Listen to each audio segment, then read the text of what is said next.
مشرقی وسطی کا ایک چھوٹا مگر نہایت اہم ملک لیبنان، اس کے مغرب میں بحیرہ روم اور مشرق میں شام واقع ہے، جبکہ جنوب میں اسرائیل اس کا ہمسایہ ہے۔ یہ خطہ صدیوں سے مختلف تہذیبوں کا مرکز رہا ہے۔ لبنان کی سرزمین پہ سب سے قدیم فینیفی تہذیب تھی، جو تقریباً 3000 قبل مسیح میں ابھری۔ فینیکی لوگ بہترین ملاح اور تاجر تھے۔ انہوں نے بحیرہ روم کے کنارے شہر بسائے، جیسے بیلبوس، سور اور سیدا۔ انہوں نے حروف تہجی کی ابتدائی شکل بھی متعارف کروائی۔ بعد ازاں لبنان پر یونان اور پھر روم کا قبضہ بھی رہا۔ رومی دور میں لبنان ایک اہم تجارتی مرکز بن گیا۔ مشہور آثار قدیمہ جیسے بالبک اسی دور کی یادگار ہیں۔ 7ویں صدی میں لبنان اسلامی خلافت کا حصہ بنا اور بعد ازاں سلطنت عثمانیہ کے زیر حکومت آ گیا۔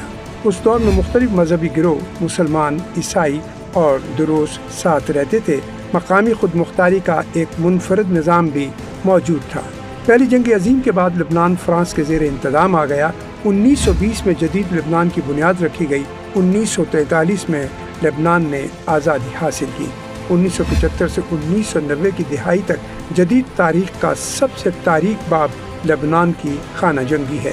مختلف مذہبی اور سیاسی گروہوں کے درمیان لڑائی عروج پر رہی۔ شام اور اسرائیل کی مداخلت سے ملک کی معیشت اور ڈھانچہ تباہ ہو کر رہ گیا۔